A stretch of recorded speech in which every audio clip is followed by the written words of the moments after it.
The Blood Moon Hunt. The air was thick with the scent of pine and damp earth as I ran, branches snapping underfoot. My breath came in ragged gasps, each exhale clouding in the cool night air. Somewhere behind me I could hear them, the soft crunch of footsteps, deliberate and patient. They weren't in a hurry. They didn't need to be. The game had only just begun, and they knew I was nowhere near an escape. I had always heard the rumors about the Blood Moon, how it was more than just a rare lunar event. I didn't believe in any of it. Superstitions for the gullible, I thought. But here I was, running for my life in a place that seemed to warp with every step I took, as if the trees themselves were alive, shifting to trap me in this endless nightmare. I'd been given a head start, 10 minutes, they said. Just enough time to make me think I had a chance. Ahead, the trees seemed to part, revealing a narrow path that twisted like a serpent through the forest. I stumbled onto it, feeling the weight of unseen eyes watching from the shadows. They were toying with me, enjoying the fear they knew was eating me alive. The wind carried the faint sound of a distant howl, though I couldn't tell if it was an animal or something far worse. The masked figures, they called themselves hunters, had appeared at my door hours before, cloaked in darkness. No words, no explanations, just masks and a simple instruction: run. My first instinct had been to fight back, but they moved with a terrifying precision, surrounding me, leaving no room for escape. Then, they gave me the 10-minute mercy and released me into the woods. Now that mercy was almost up. A soft crackle of leaves snapped me from my thoughts. I froze, heart pounding in my throat, straining to hear. Nothing. I took a step forward, and that's when I saw it. Just ahead, gleaming faintly in the blood-red light of the moon, a steel bear trap, jaws wide open, waiting to snap. I had nearly stepped right into it. I backed away slowly, scanning the ground for more. My eyes darted across the forest floor, but it was impossible to know how many traps there were, hidden beneath leaves and moss. My foot brushed against something cold. I looked down and froze. A skeleton, half buried in the dirt, its bony fingers curled in a grotesque mockery of life. The hollow sockets of its skull seemed to stare right at me, a silent warning. I couldn't stop the panic that surged through me. I turned to run again, faster this time, my legs burning, lungs screaming for air. But the forest felt endless, every tree identical, every shadow playing tricks on my mind. And then, the whispering began. At first it was so faint I thought it was the wind, but soon it grew louder, like voices carried on the breeze, words I couldn't understand, hissing and murmuring from all directions. I whipped my head around, trying to find the source, but there was nothing. No one. The forest was playing with me. A scream tore through the silence, high-pitched and guttural, coming from somewhere far off to my right. It didn't sound human. I didn't wait to find out what it was. I sprinted, heart pounding against my ribs, deeper into the maze of trees. Suddenly I tripped, my foot catching on something buried beneath the leaves. I hit the ground hard, pain shooting through my arm. Scrambling to my feet, I turned to see what had brought me down. A rope, knotted and frayed, tied to a stake. A trap, crude but effective. My blood ran cold as I noticed something else. In the dirt beside the trap, a fresh carving, a symbol. 3 intersecting circles, surrounded by jagged lines. I didn't know what it meant, but I knew it wasn't good. This wasn't just a hunt. There was something ritualistic about this. A twig snapped behind me and I felt a presence, close. Too close. Slowly I turned, my body trembling. Standing just beyond the trees, partially obscured by the shadows, was one of them. A mask covered their face, blank and featureless, with hollow eyes that reflected the light of the blood moon. They stood perfectly still as if waiting for me to move, daring me to run. For a moment I couldn't breathe. The world seemed to tilt, the forest closing in. Then, without a sound, the figure raised its hand. In it, a long, serrated blade gleamed, dripping with something thick and dark. I knew then I wasn't the first. They had hunted before. They had killed before. The figure took a slow step toward me, and instinct took over. I ran, faster than I thought possible, adrenaline surging through my veins. But no matter how fast I moved, the footsteps behind me stayed the same, measured, deliberate, and unhurried.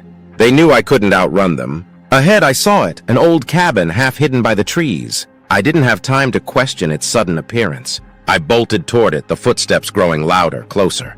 The door creaked open as I shoved it, and I stumbled inside, slamming it behind me. The cabin was small, dimly lit by the flickering glow of a single lantern hanging from the ceiling. The air smelled of rotting wood and decay. My chest heaved as I leaned against the door, trying to steady my breathing, listening. Silence. I thought for a fleeting moment that I had lost them, but then I heard it, a soft scraping sound from the corner of the room. Slowly I turned my head and my blood ran cold. In the shadows, hunched and still, was something waiting, something not human.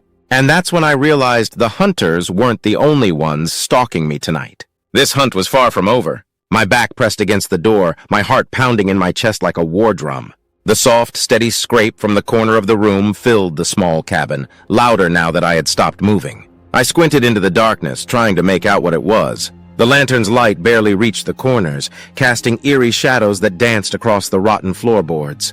For a moment, the scraping stopped, leaving the cabin in a suffocating silence. I held my breath, trying to control the tremor in my hands, but every muscle in my body was tense, ready to bolt at the slightest movement. Then it moved. Something shifted in the shadows.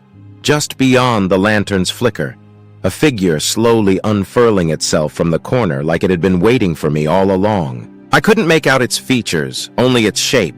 Thin, unnaturally long limbs, too many joints bending at strange angles. And then it let out a sound, not a scream. No, this was worse. It was a wet, gurgling noise, like something trying to breathe through water. My blood turned to ice. Before I could react, the creature lunged from the darkness. I stumbled backward, instinct kicking in, and threw myself against the door just as its grotesque hand swiped the air where I had been standing. I fumbled for the latch, my fingers slick with sweat and shaking. The creature let out another gurgling rasp, closer this time, and I could feel the weight of its presence as it crawled toward me, faster now, with terrifying precision. With a final burst of panic-fueled energy, I yanked the door open and threw myself outside, slamming it shut behind me. The cold night air hit me like a slap, but there was no time to catch my breath. A heavy thud hit the door from the inside, rattling the frame. Whatever it wasn't staying in that cabin for long. I had to keep moving. The forest was alive with unnatural sounds.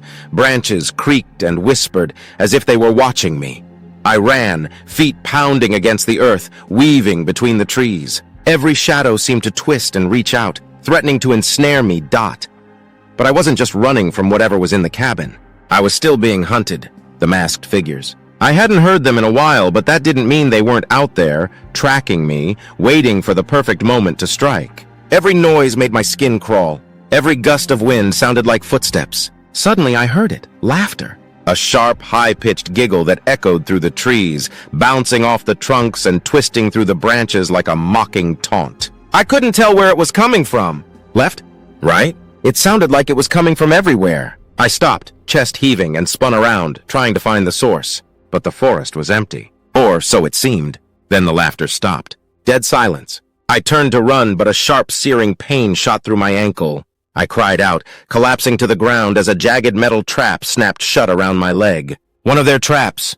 The teeth of the rusty device bit deep into my skin, blood spilling out onto the leaves beneath me. The agony was blinding, but through the haze of pain, I heard them. The soft crunch of footsteps, deliberate and slow, coming toward me. The hunters. My vision blurred as I struggled to free myself from the trap. My fingers fumbled, slick with blood as I tried to pry it open, but the more I struggled, the tighter it seemed to clamp down. Panic surged through me. I wasn't going to die like this. Not here. Not as part of their sick game. The footsteps grew louder, closer. Then I saw them. The masked figures stepped into view, their black cloaks blending with the shadows, faces obscured by those emotionless masks. They circled me, silent and still, like wolves waiting for the perfect moment to strike. One of them knelt beside me, its cold, gloved hand brushing my cheek with a horrifying gentleness. "We gave you a head start," the figure whispered, the voice distorted behind the mask. "Now it's time to finish the game." My vision swam, pain and fear making it hard to think. But then something changed. The forest, it shifted. The air grew colder. The trees seemed to bend and twist, their branches forming unnatural shapes. And the sky, where the blood moon hung, darkened, its crimson light growing dimmer as if being swallowed by the darkness. The masked figures froze. For the first time, they seemed uncertain.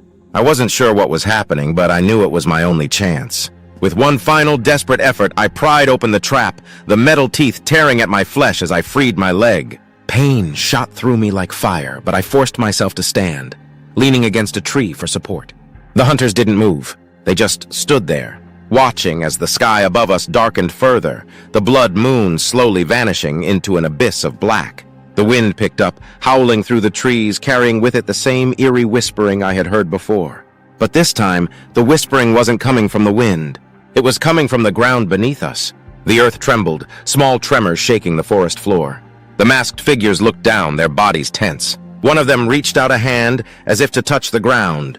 But before they could react, the forest exploded into chaos. The ground split open with a sickening crack, and from the depths of the earth came something. It was impossible to describe, a mass of shadow and writhing limbs, twisting and contorting in ways that defied reason. It surged up from the ground, enveloping the nearest hunter in its inky tendrils. The figure let out a blood-curdling scream as it was dragged into the earth, disappearing in an instant. I staggered backward, heart pounding in my ears. Whatever this thing was, it was far worse than the hunters. Far worse than anything I had imagined. The remaining hunters scattered, their calm precision shattered by panic. One of them looked at me, the mask cracking slightly at the edge, revealing a pale, bloodless face beneath. But before they could flee, the shadowy mass lunged for them, pulling them into the earth with terrifying speed. Their screams echoed through the night, blending with the howl of the wind and the ever-growing darkness that now swallowed the sky. I was alone again. The hunt had changed, but it wasn't over. Not yet. The forest was silent again, the screams of the hunters fading into nothing. The dark mass that had erupted from the earth left no trace behind, as though it had never been there at all. I stood frozen, my heart hammering in my chest, the pain in my leg dulled by the overwhelming terror that gripped me. The blood moon, now almost completely obscured by thick black clouds, cast only the faintest glow over the twisted trees. I limped forward, unsure of where I was going. The forest seemed different now, darker, more oppressive. Each step felt like it was taking me deeper into something far more dangerous than the hunters. The whispering, that eerie, unintelligible murmur returned, swirling around me, growing louder the further I ventured into the woods. It was no longer the wind. Something was coming, and it wasn't human. I forced myself to keep moving, every nerve in my body screaming to run, to get away from this cursed place. My leg throbbed with each step, and I could feel the warm trickle of blood seeping into my boot. But I couldn't stop. Not now. Not when I was so close to what? Escape? Survival? Or something worse? The trees seemed to close in on me, their branches gnarled and twisted, reaching out like skeletal hands. I swore I saw faces in the bark, distorted, twisted faces that leered at me with hollow eyes, their mouths open in silent screams. My pulse quickened. Was I losing my mind? Had the forest always been like this? Or was it changing, warping under the influence of the blood moon? I wasn't sure how much time had passed when I stumbled upon it, a clearing in the forest, bathed in the dim crimson light of the moon. At the center of the clearing stood an altar, crude and ancient, made of stone so dark it seemed to absorb the light around it. Carved into its surface was the same symbol I had seen earlier. 3 intersecting circles, surrounded by jagged lines. A chill crawled down my spine. I stepped closer, my instincts screaming at me to turn back. But something drew me in. Something beyond fear, beyond reason. The whispering was louder now, almost deafening.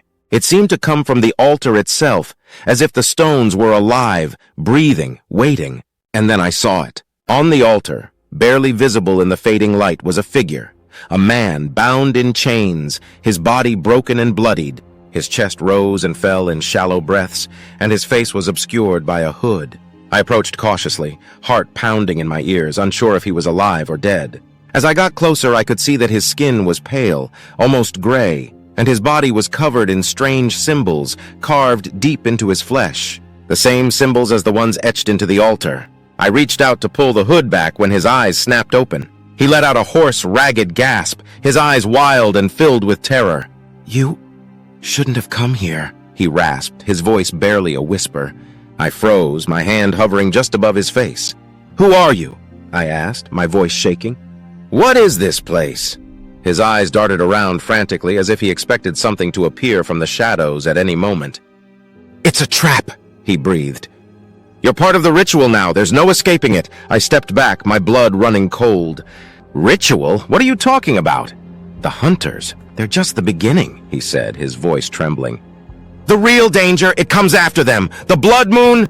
He coughed, a spray of blood splattering the altar. It demands a sacrifice. I felt my stomach drop, the weight of his words pressing down on me like a vice. What? What kind of sacrifice? He looked up at me, his eyes filled with a mix of fear and pity. Yours! Before I could react, the ground beneath the altar trembled. A low, guttural growl rumbled through the earth, vibrating through my bones. The air grew heavy, thick with an oppressive force that made it hard to breathe. I staggered back, my eyes locked on the altar as the stones began to glow with a sickly, pulsating light. The man on the altar let out a strangled scream, his body convulsing as the symbols carved into his skin began to burn with a fiery intensity. I watched, horrified, as his flesh seemed to melt away, his bones snapping and contorting into grotesque shapes. His scream echoed through the clearing, mingling with the growl that grew louder, closer. And then, from the darkness beyond the trees, it emerged. A towering figure, cloaked in shadow, its form barely visible beneath the blood-red light of the moon. Its limbs were impossibly long, twisted and gnarled like the branches of the forest. Its face, if it had one, was obscured, but I could feel its eyes on me, burning with a hunger that made my skin crawl. The man's screams reached a fever pitch, his body writhing in agony as the creature approached. The ground beneath the altar split open, revealing a chasm that seemed to stretch into an abyss of endless darkness. The creature reached out with one of its elongated limbs, wrapping it around the man's broken body, and dragged him into the pit. I stumbled backward, my breath coming in shallow gasps. I had to get out of here. I had to! A sharp pain shot through my chest, and I looked down to see a jagged branch protruding from my side. My blood spilled onto the ground, mixing with the dark earth as I fell to my knees. The world around me blurred, my vision fading in and out. I heard the whispering again, but this time it was different. Closer. Louder. I tried to crawl away, but my body refused to move, my limbs heavy and numb. The last thing I saw before the darkness closed in was the creature looming over me, its eyes glowing with a terrible, insatiable hunger. And then everything went black. But I wasn't dead. Not yet. The real horror was just beginning. The world around me was nothing but darkness. I floated in a void, weightless, my body numb from the pain and terror I had just endured. For a moment I thought I was dead, that the creature had taken me as it had taken the others. But then slowly, I became aware of a faint warmth spreading through my chest, a flicker of life. My heartbeat, slow but steady, began to return. I opened my eyes, gasping for air, expecting to see the creature looming over me, ready to drag me into the abyss. But instead I saw light, soft, golden light filtering down through the trees. The blood moon, once so ominous and crimson, had begun to fade, its eerie glow replaced by the gentle warmth of the rising sun. I was still in the forest, lying on the cold, damp ground, but something had changed. The oppressive weight in the air had lifted, the whispering voices had vanished, and the trees no longer seemed twisted and malevolent. The altar, the creature, the horrific ritual, it was all gone, as if the blood moon had erased its dark influence with the first touch of daylight. I groaned as I sat up, my body aching from the fall, but to my astonishment, the wound in my side, the jagged branch that had pierced me, was gone. I touched my chest, expecting to feel the slick warmth of blood, but instead my skin was unbroken. I was alive. Somehow, impossibly, I had survived. I stood slowly, my legs shaky but functional, and looked around. The clearing was empty now, the altar nothing more than a crumbled pile of stone. The air was fresh, cool, and alive with the sound of birdsong. It was as if the nightmare I had just lived through had been swallowed by the dawn, leaving only the peaceful forest behind. But I knew it wasn't a dream. I had felt the terror, the pain. I had seen the creature and the hunters, their masks, their twisted rituals. That had been real. So why was I still here? Why had I been spared? As I turned to leave the clearing, something caught my eye. A figure stood at the edge of the trees, watching me. My heart lurched, but as the figure stepped into the light, I saw that it wasn't one of the masked hunters or the creature. It was a woman. She was dressed in simple, flowing robes, her face calm and kind, her eyes filled with an ancient, knowing wisdom. "You made it," she said softly, her voice warm, almost musical. "You survived the hunt." I stared at her, unable to process what was happening. "Who are you?" I asked, my voice hoarse. "What? What is this?" she smiled gently. "The blood moon brings out the darkest parts of the world, the creatures that hunt in the shadows. But it also brings the opportunity for rebirth. You were chosen. not as prey, but as the one who would break the cycle. Break the cycle? I repeated, confused. What do you mean? She stepped closer, her gaze never leaving mine. The ritual was never meant to end in death. The hunters, the creature, they are bound to the blood moon, cursed to repeat the same hunt every time it rises. But you found something they couldn't. I frowned, still not understanding. I didn't find anything. I was running, trying to survive. She shook her head. You found your way through the darkness. You saw past the fear, the terror, and you endured. And by doing so, you broke the ritual. The hunt is over, for good. I blinked, the weight of her words sinking in. The endless cycle of terror, the cursed forest, the blood moon's influence, it was all over. I had ended it. Somehow, through my fear, through the pain, I had survived what so many hadn't. The woman reached out and placed a hand on my shoulder, her touch warm and comforting. You're free now.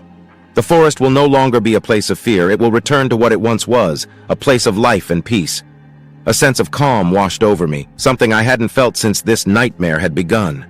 The tension in my muscles eased, and the gnawing fear that had been with me since the hunters first appeared melted away. But what about the others? I asked, thinking of the masked figures of the man bound to the altar. They too are free, the woman said softly. Their souls were trapped, bound to the ritual, but now they are released. I looked up at the sky where the last remnants of the blood moon had disappeared, replaced by the soft blue of morning. I took a deep breath, feeling the cool, clean air fill my lungs. For the first time since the hunt began, I felt hope. The woman smiled again, a peaceful expression that made me feel like everything would be all right. Go now, she said, stepping back toward the edge of the clearing. Return to your life. And remember, not all darkness lasts forever. I watched as she faded into the trees, her figure blending with the sunlight filtering through the leaves. I stood there for a moment, alone in the clearing, the weight of what had happened settling on me. I had survived. I had broken the curse. With a deep breath, I turned and began to walk away from the clearing, the forest no longer a place of horror, but a place of peace. The birds sang overhead, and the sun's rays bathed me in warmth as I made my way back to the world I had thought I would never see again. The blood moon had set, and with it, the terror of the hunt had ended. I was